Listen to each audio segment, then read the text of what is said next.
Good morning friends, welcome to my channel नुकी मोहब्बत और आप देख रहे हैं अनकंडीशनल लव।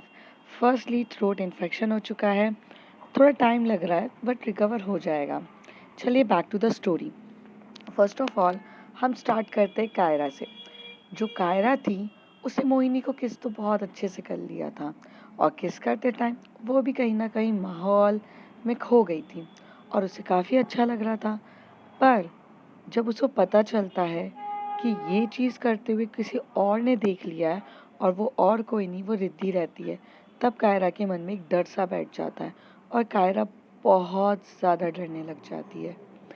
जैसे ये डर होता है, रिद्धि वहाँ से अपने हाथ में जो केक रहता है वो गिर जाता है और साथ ही साथ वो बुके भी गिर जाता है और वो चुपचाप वहाँ से टर्न होके चली जाती है।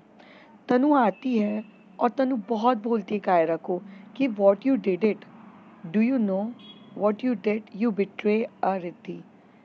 पर इस बारे में कायरा बहुत अपसेट रहती है और वो रो रही रहती है। आखिर उसका बर्थडे था और बर्थडे के दिन वो रो रही थी। बाप रे, ये किस तरीके का बर्थडे सेलिब्रेशन होने वाला था, आगे देखते हैं। फिर जो रिद्धि है वो वहाँ से चली जाती है।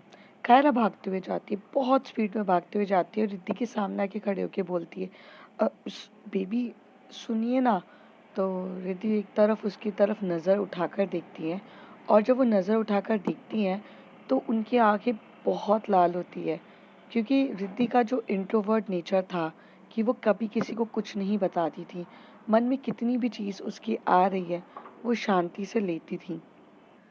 कायरा अपनी बातों को पहले बोलती, उसे समझाती, तभी वहां से जिया ने एकदम से बोला, कायरा भाभी, अब भाभी बोलने का भी हक आपने छीन लिया है, तो Kaira please stay away, enjoy everything in the terrace, शायद आपको वहाँ पे ज़्यादा ज़रूरत है। तभी वो बोलती, अरे जिया मैम, आप ऐसे क्यों बोल रहे हो, सुनिए ना प्लीज़, मेरी बात सुनिए, मुझे बोलने तो दीजिए, प्लीज़ प्लीज़ प्लीज़। तभी रश्मि कहती है, कायरा, अगर ये हीट ऑफ द मोमेंट था तो फॉरगेट किया जा सकता है, बट अगर ये हीट ऑफ द मोमेंट नहीं था तो भुलाया भी नहीं जा सकता है। अगर आपको किस करने की इच्छा हुई आपने कर दिया। मैं मान सकती हूँ कि रिद्धि नहीं थी, फीलिंग्स हो जाती है, शायद इतना रोमांटिक माहौल मोहिनी ने आपके लिए किया था तो आप आउट ऑफ कंट्रोल हो गए, मैं समझ सकती हूँ। लेकिन अगर ये पहले से फीलिंग्स आ रही है तो इसका कोई नहीं होता। तभी जिया कहती है, Rashmi, what the hell you are talking. आपको पता है कि कोई भी किसी को किस विदाउट फीलिंग नहीं करता है, और अगर हीट ऑफ द मोमेंट भी था तो हीट ऑफ द मोमेंट में लोग चिल्लाते हैं, अपना गुस्सा देते हैं, कोई romance of the heat of the moment नहीं करता है। शी किस्ड, इट्स मीन्स कि उसे फीलिंग्स थी पहले से, और जब वो फीलिंग्स थी तभी तो किस हुआ है। यहाँ पर रश्मि और जिया एक दूसरे से फालतू का आर्ग्यूमेंट कर रहे थे रिलेटेड टू कायरा और रिद्धि, बट जो कायरा थी उसकी नज़र सिर्फ रिद्धि की तरफ थी, रिद्धि की तरफ वो देख रही थी और रिद्धि अपनी एकदम रोई हुई आंखों से कायरा को देख रही थी, जैसे कि उसके अंदर वॉल्केनो हो रहा है। वो रोना चाहती है, वो चिल्लाना चाहती है, वो जोर जोर से बोलना चाहती है कि मुझे पेन हो रहा है कायरा, और ये पेन अभी का नहीं है, बहुत डीपली हो रहा है। जब से तुम दिल्ली गई हो मुझे तब से तुम्हारी कमी महसूस हो रही है, तुम तब से मेरे से डिस्टेंस मेंटेन कर रही हो।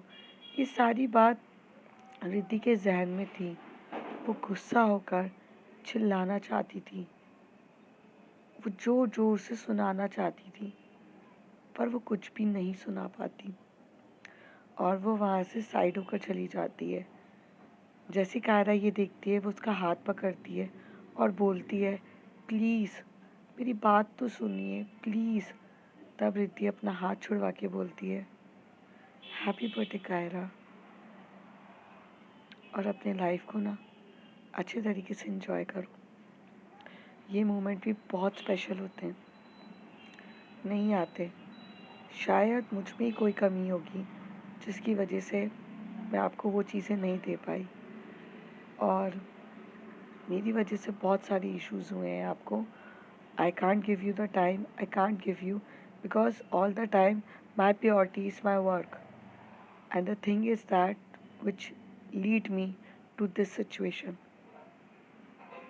कायरा, जो आपको सच्ची में खुशी दे रहा है और जिसके साथ आप खुश हैं और जो आपको बहुत प्यार से रखता है, आप उसके साथ जा सकते हैं.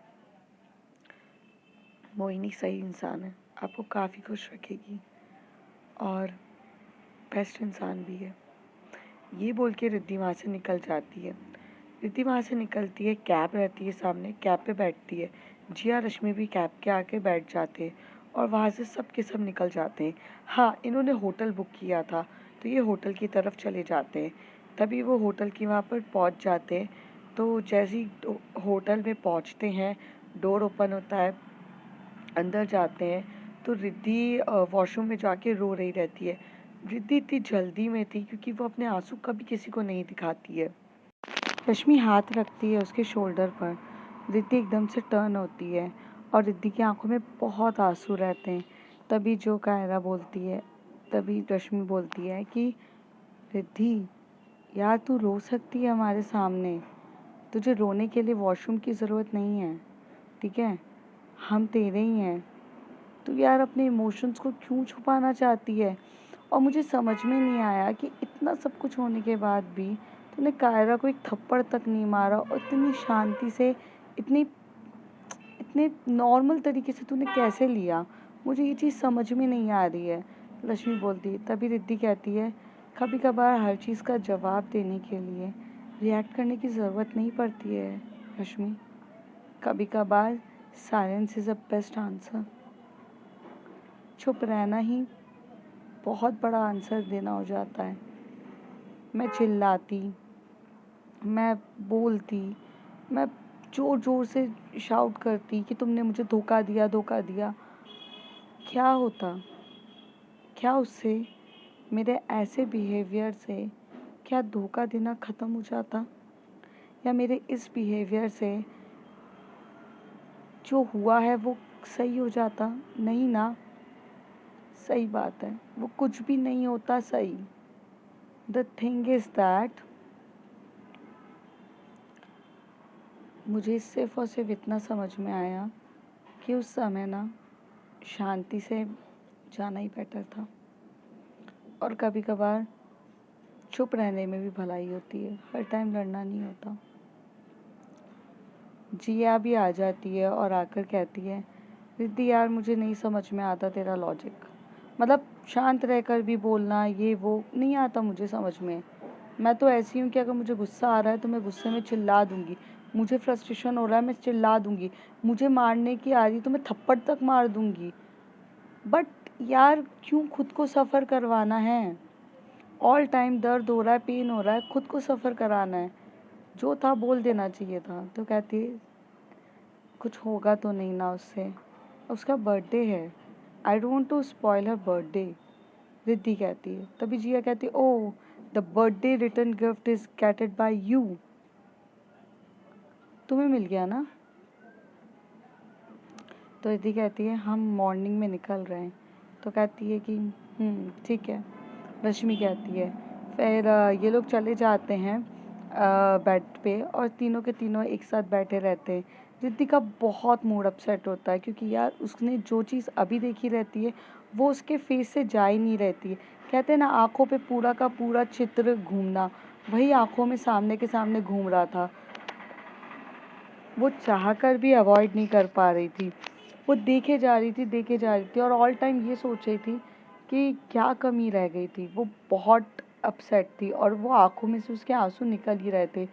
रश्मि और जिया भी ये चीज़ देख चुके थे, इसलिए उसका माइंड फ्रेश करने के लिए वो आइसक्रीम्स मंगाते हैं, रूम सर्विस से बहुत सारा खाना मंगाते हैं, कुछ मूवीज़ चलाते हैं जिससे बहुत कुछ माइंड फ्रेश हो. बट कहते हैं ना, जो इंसान अंदर से खुश नहीं रहना चाहता उसे बाहर से भी खुश नहीं रख सकते. वही किस्सा अभी इसके साथ चल रहा था. चाहकर भी वो खुश नहीं रख पा रहे थे. दूसरी तरफ जो कायरा रहती है वो काफ़ी ज़्यादा रोती है, बहुत ज़्यादा रो रही रहती है. उसकी हालत इतनी ख़राब हो चुकी रहती है कि वो भी अपने बर्थडे के दिन रो रही थी. बहुत रो रही थी। फिर तभी उसके बाजू में जो परी है वो आकर बोलती है, कायरा क्या हो गया है? मुझे मोहिनी का मैंने इतनी बार कॉल लगाया, वो भी पिकअप नहीं कर रही है। Anything is happened between you two? तो परी की तरफ देखते से ही कायरा इतनी जो आंखों में से रोने लगती है। तभी परी उसको हक करते हुए बोलती कि Kaira, it's your birthday, why you are crying? I don't understand what's make you to so cry. क्या हो गया है? सब कुछ ठीक तो है? कायरा, प्लीज टेल मी क्या हो गया है? मैंने तुम्हें कभी इतना अपसेट होते हुए नहीं देखा, और इतना हेल्पलेस होते हो भी। क्या हो गया है? तो रो क्यों रही हो? मोहिनी से झगड़ा हुआ है? Okay fine, I will talk to her. तो तभी कायरा कहती है, नहीं मोहिनी से कुछ नहीं हुआ। फिर वो कहती है कि हुआ क्या है? मोहिनी भी फ़ोन नहीं उठा रही है, प्लीज़ टेल मी कहाँ है वो? उसके पेरेंट्स मुझे कॉल कर रहे हैं, शी इज़ नॉट पिकअपिंग कॉल। तब पूरी सिचुएशन के बारे में कायरा शॉर्ट फॉर्म में बता देती है, और शॉर्ट फॉर्म में बताती है कि कैसे उनके बीच में किस हो गया, रिद्धि आ गई, सिचुएशन बिगड़ गई, तनु ने बहुत कुछ सुना दिया जिसकी वजह से सारी प्रॉब्लम्स हो गई। तभी परी कहती है कि ओके, ये तो थोड़ा सीवियर मैटर है, इस बारे में मैं क्या सजेशन दूँ? मैं भी कभी ऐसे मैटर में फंसी नहीं हूँ। But Kaira, it's your time to take a stand for your self.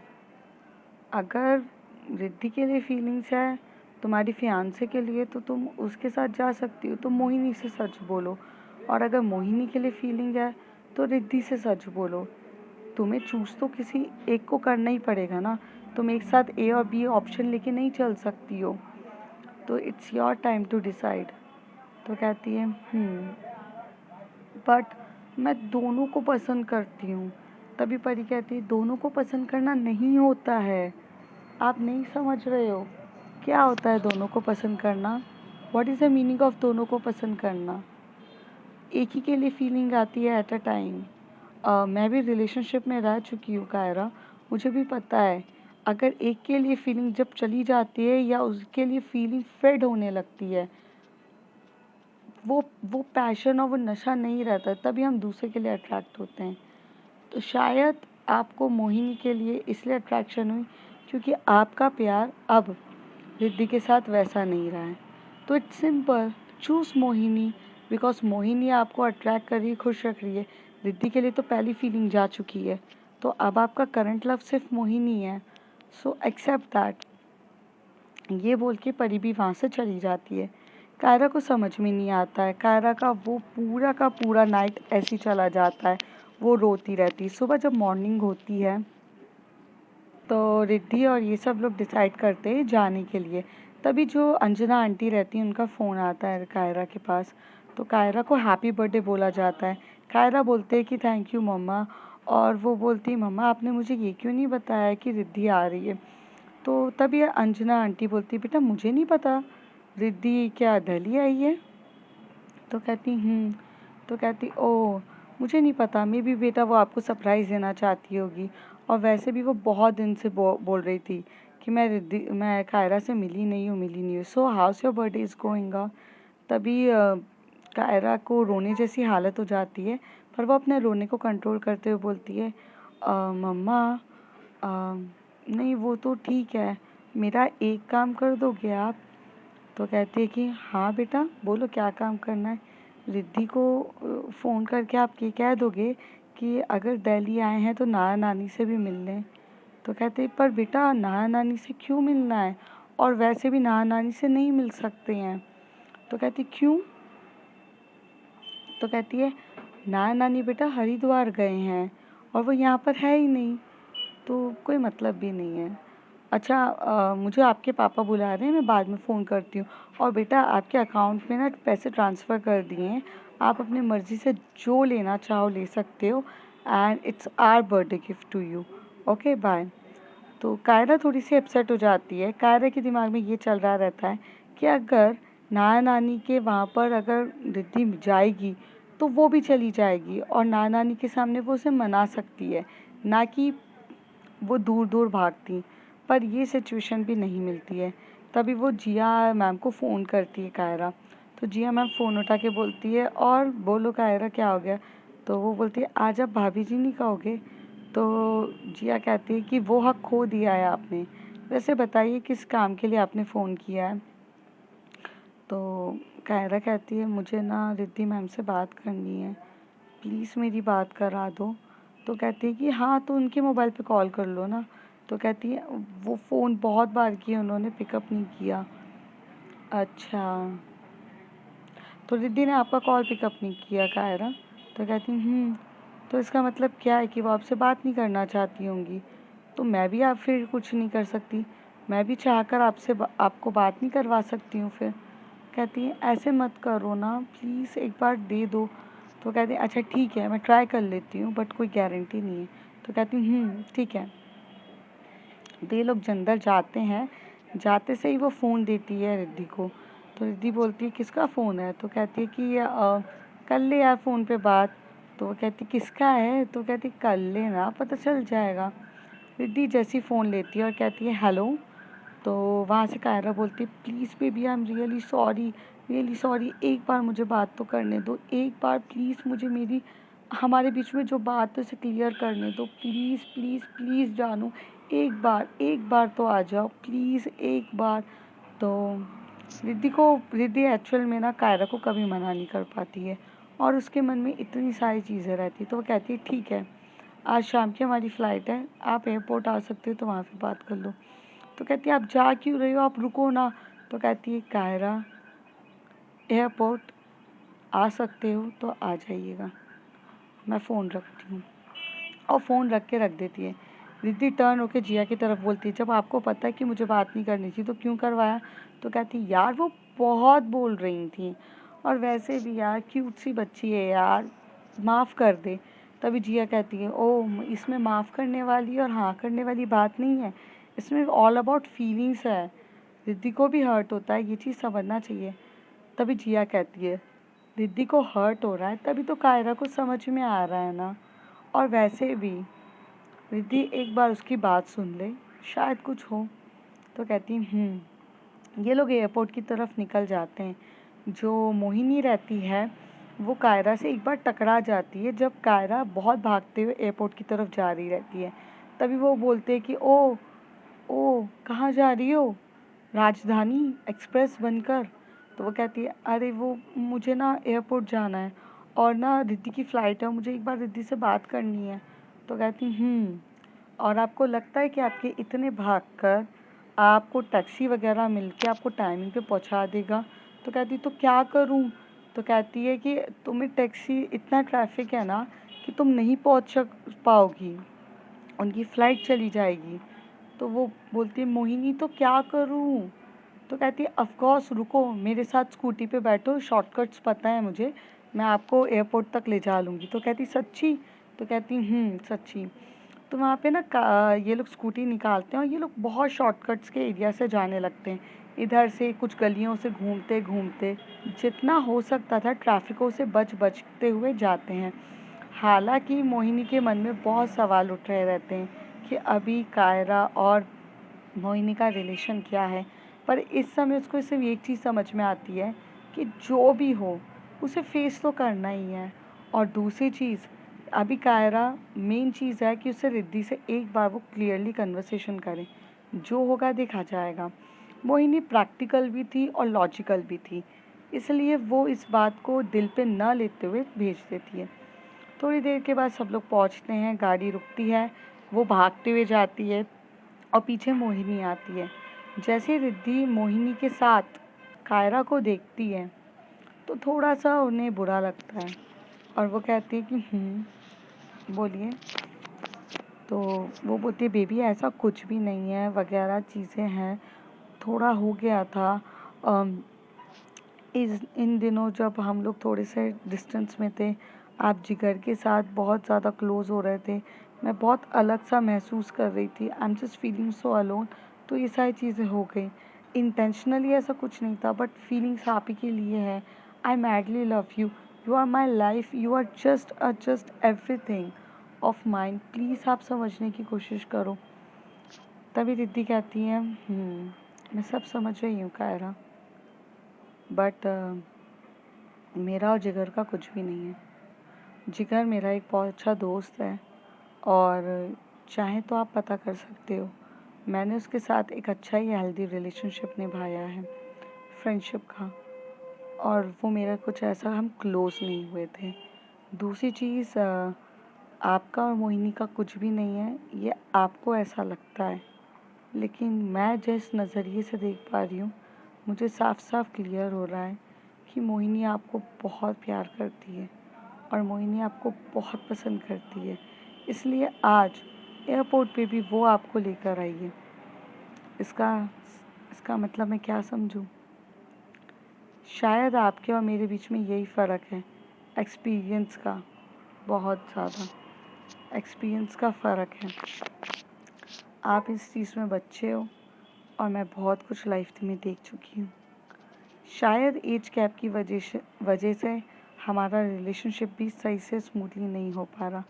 मुझे जो चीज़ लग रही है वो आपको नहीं लग रही है, और जो आपको लग रही है वो शायद मुझे नहीं लग रहा है। तो हो सकता है कि हमारे बीच में चीज़ें कुछ सही तरीके से नहीं वर्कआउट कर रही है, या हो सकता है कि मैं सही चीज़ों से समझ नहीं रही हूँ। बट ये भी हो सकता है कि आपको कोई इंसान बहुत सही तरीके से समझ रहा है। तो कायरा, अगर आपको new life, new journey start करनी है तो आप कर सकते हो। आप टेंशन मत लो, बाकी सब चीज़ें मैं हैंडल कर लूँगी। फैमिली का अगर आपको टेंशन हो रहा है तो वो भी ना लो, मैं देख लूँगी। आप अपनी लाइफ को एंजॉय करो। और अगर इतने अच्छे से ध्यान रखती है मोहिनी आपका, तो मेरे ख्याल से आपको एक बार मोहिनी को सही देखना चाहिए।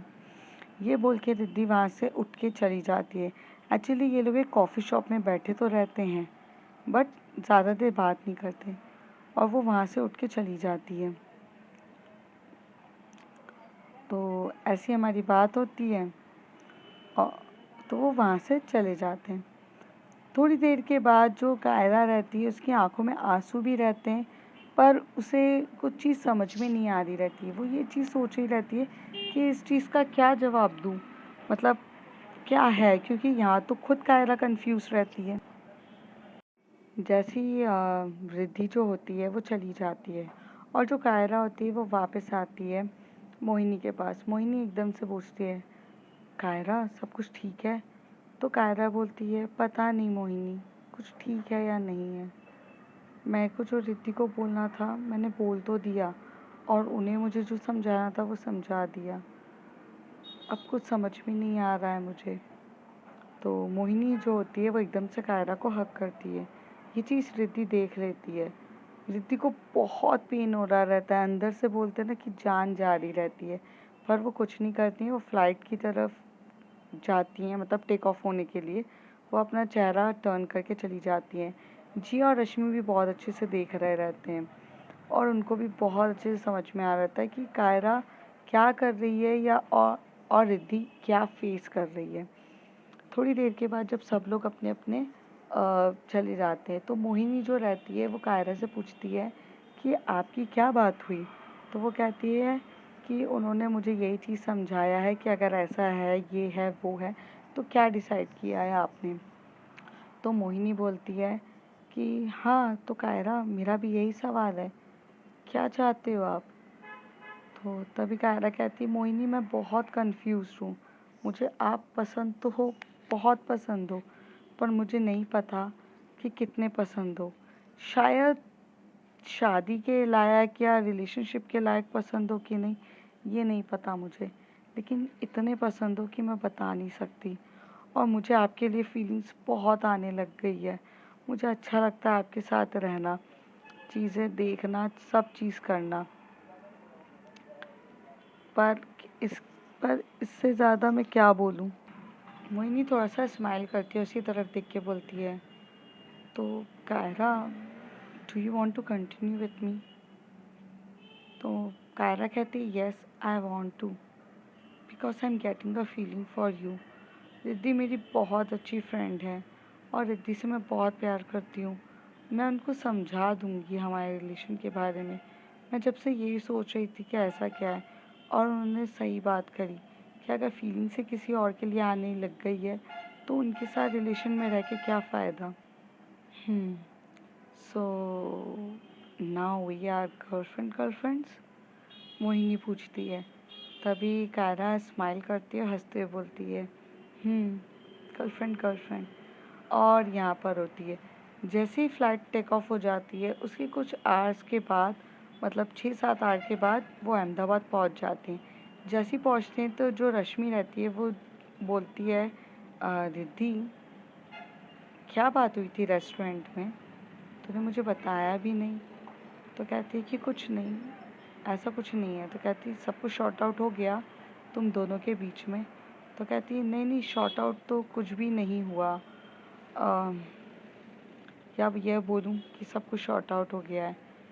वो मोहिनी को पसंद करती है कायरा, और जब वो उनके लिए फीलिंग्स है तो फिर क्या फ़ायदा। तभी जी आकर बोलती, अरे रिद्धि, वो बच्ची है, वो just she get a distract because she wants a attention seeker, she wants a pamper nature।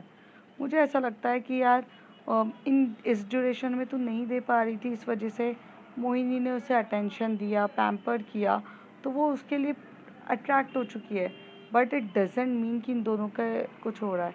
तो कहती है मैटर वो नहीं करता है, मैटर ये करता है कि उन्होंने खुद, उनकी आंखों में मुझे वो दिख रहा था मोहिनी के लिए, और मोहिनी की आंखों में भी प्यार है। तो रहने दो ना, सेम एज के हैं, सही तरीके से बॉन्डिंग होगी। हमारी एज डिफरेंसेस भी है और गैप भी है, तो शायद सही नहीं है। ठीक है, तब जो हो गया है सो हो गया, हमें चलना चाहिए। ये बोलकर रिद्धि सारी सिचुएशन को हैंडल करती है। थोड़ी टाइम के बाद जो कायरा रहती है वो बहुत कंफर्टेबल होने लगती है मोहिनी के साथ, क्योंकि उसने जैसे ही उसको प्रपोज़ किया रहता है, दोनों काफ़ी खुश रहते हैं। तनु ये देखती है, तो तनु को जब पता चलता है तो तनु बहुत अनकंफर्टेबल होती है, और वो डिसाइड करती है कि वो वार्डन को बोल के ये रूम चेंज करवाएगी। तो वो गुस्से में जाती है और वार्डन को बोलती है कि क्या आप मेरा रूममेट शिफ्ट कर दोगे। तो उस समय लकीली एक लड़की वहाँ से शिफ्ट हुई रहती है, मतलब छोड़ के जाती है, तो वार्डन वहाँ पर उसे शिफ्ट कर देती है। तो अब रूम में सिर्फ 2 लोग रहते हैं। तनु उस रूम से चली जाती है, अब कायरा और सिर्फ मोहिनी रहते हैं। तो जो बाउंड इन लोगों का पहले कंफर्टेबल नहीं हो रहा था वो होता है। तो जब रिलेशनशिप स्टार्ट होते हैं तो स्टार्टिंग के फ्यू डेज़ में तो ये लोग बहुत हैपनिंग रहते हैं। मीन्स कायरा जो रहती है मोहिनी को हक करके सोती है, मोहिनी उसको अपने पास क्लोजी क्लोजी करके सोते हैं, और इनका बहुत हैप्पीली रिलेशनशिप चल रहा था 1 और 2 वीक्स तक। जो कायरा का जब हैपनिंग रिलेशनशिप चल रहा था उसी ड्यूरेशन में जो रिद्धि के लिए वो फेज़ बहुत बहुत मुश्किल था, क्योंकि रिद्धि कायरा को भुला नहीं पा रही थी, और इस 2 फेज़ पे और बहुत प्रॉब्लम्स हो रही थी कि रिद्धि बहुत कोशिश कर रही थी कि वो अपने आप को डिस्ट्रैक्ट करे, पर वो नहीं कर पा रही थी। लेकिन वो अपने आप को डिस्ट्रैक्ट करने के लिए वो जॉब में बहुत बिज़ी रहती थी, बहुत ज़्यादा बिज़ी रहना स्टार्ट कर दिया था। पर एक दिन ऐसा नहीं गुजरता था कि जहाँ पर रिद्धि कायरा की फ़ोटो तक नहीं देखती थी, हर दिन देखती थी। और दूसरी तरफ कायरा और रिद्धि का रिलेशन अच्छे से चल रहा था। कायरा जो थी वो रिद्धि से कम बात करती थी, कम मतलब एज अ फ्रेंड कभी कभार बात करना स्टार्ट कर दी थी, क्योंकि रिद्धि ने उसे एज अ दोस्त भी एक्सेप्ट किया था। दूसरी तरफ जो तनु थी वो इन दोनों का रिलेशनशिप देख के बहुत बहुत ज़्यादा गुस्से में रहती थी, क्योंकि उन्हें कायरा का ये बिहेवियर समझ में नहीं आया। लेकिन वो तनु जो थी वो रिद्धि मैम के काफ़ी क्लोज आ चुकी थी, ये बोल सकते हैं कि काफ़ी ज़्यादा बेस्ट फ्रेंड बन चुके थे, क्योंकि कायरा के बारे में सारी सिचुएशन देना, चीज़ें देना काफ़ी अच्छे से चल रहा था। ऐसे 2 से 3 वीक्स ऐसे बीत गए, और यहाँ पर दोनों का आ गया। एक दिन अंजना आंटी आती हैं रिद्धि से मिलने के लिए। तो जब वो रिद्धि से मिलती हैं तो रिद्धि बोलती है कि बेटा यार क्या हो गया है, आजकल आप हमसे बात करने भी नहीं आते हो, हमसे कुछ गलत हो गया है क्या। तो कहती है अरे नहीं नहीं आंटी, आपसे क्या गलत होगा, ऐसा कुछ भी नहीं है, सब कुछ बढ़िया है, आप बताइए। तो कहती हैं कि अगर सब कुछ बढ़िया है तो फिर मिलना क्यों नहीं हो रहा है। तो कहती वो बस थोड़ा सा बिज़ी चल रहे हैं। तो वो बोलते हैं अच्छा सुनो ना, मैं ना आपसे कुछ ज़रूरी बात करने आई थी। तभी रिद्धि बोलती है, अरे बैठिए ना आप घर पर, पापा हैं क्या आपके? तो कहती है हाँ पापा हैं। तो फिर वो जो रिद्धि रहती है वो पापा को बुलाती है। अब रिद्धि, कायरा और सॉरी, रिद्धि के पापा और आंटी वहाँ बैठे रहते हैं और वो बैठ के बोलते हैं कि हाँ जी मैम, हाँ जी बोलिए। तो वो कहते हैं कि अम, हम ये सोच रहे थे कि कायरा का अभी ग्रेजुएशन तो स्टार्ट, मतलब पोस्ट ग्रेजुएशन तो स्टार्ट हो ही चुका है, लेकिन शादी भी तो करना बहुत ज़्यादा ज़रूरी है। तो हमारे ना गुरुजी हैं, वो आ रहे हैं, तो हम उनसे पूछे बिना कुछ काम करते नहीं हैं। तो मैं चाह रही थी कि एक छोटा सा रोका होता है ना, वो करा दिया जाए। मतलब रोका नहीं, वो तो पंजाबियों में होता है, बट मैं ये कह रही थी कि एक शादी कर लेते हैं और धूमधाम से शादी बाद में करीब करा दी जाएगी। एक छोटा सा चीज़ें कर देते हैं, अगर आपको कोई एतराज़ ना हो तो तभी अंकल कहते हैं वहाँ से, रिद्धि के पापा, नहीं नहीं मुझे क्या एतराज़ होगा, अरे मुझे तो बहुत खुशी की बात है कि मेरी जो बेटी है वो उसकी शादी हो गया, अरे मुझे कोई प्रॉब्लम नहीं है। तभी जो रिद्धि की रहती है वो एकदम से आंटी की तरफ देखते हुए बोलती कि आंटी थोड़ा जल्दी नहीं हो रहा है ये सब? तो आंटी बोलती, रिद्धि बहुत जल्दी का क्या मतलब है, इतना टाइम तो हो चुका है, आज नहीं तो कल होना ही है, क्या आप शादी नहीं करना चाहते हो? तो रिद्धि बोलती, नहीं नहीं ऐसा कुछ नहीं है आंटी, मैं तो करना चाहती हूँ, एक बार आप कायरा से ज़रूर पूछ लीजिएगा। जैसी ये बात रिद्धि के मुंह से निकलती है तो रिद्धि के पापा भी थोड़े शॉक्ड रहते हैं और कायरा की मम्मी भी, मतलब अंजना आंटी भी। तो अंजना एकदम से बोलते, क्यों रिद्धि, क्यों कायरा नहीं करना चाहती है क्या? कायरा को शादी नहीं करनी है क्या? ठीक है, मैं उससे बात करती हूँ, एक बार पूछती हूँ। तब तक के लिए तुम अपना ध्यान रखो और ध्यान रखना, ठीक है? तो कहती है हाँ आंटी मैं तो ध्यान रखूँगी। तो यहाँ पर अंजना आंटी को थोड़ा ना थोड़ा डाउट या कुछ चीज़ हो जाती है। अब देखते हैं फ्रेंड्स आगे क्या होता है। If you like my story, like share and subscribe. Thank you. और हाँ, मेरा थ्रोट इन्फेक्शन बहुत ज़्यादा हो गया था, इस वजह से वॉइस क्लियरली नहीं आई है, पर इतनी भी बुरी नहीं है, थोड़ा सा मैनेज कर लो और कोशिश चल रही है जल्दी से थ्रोट इन्फेक्शन सही हो मेरा।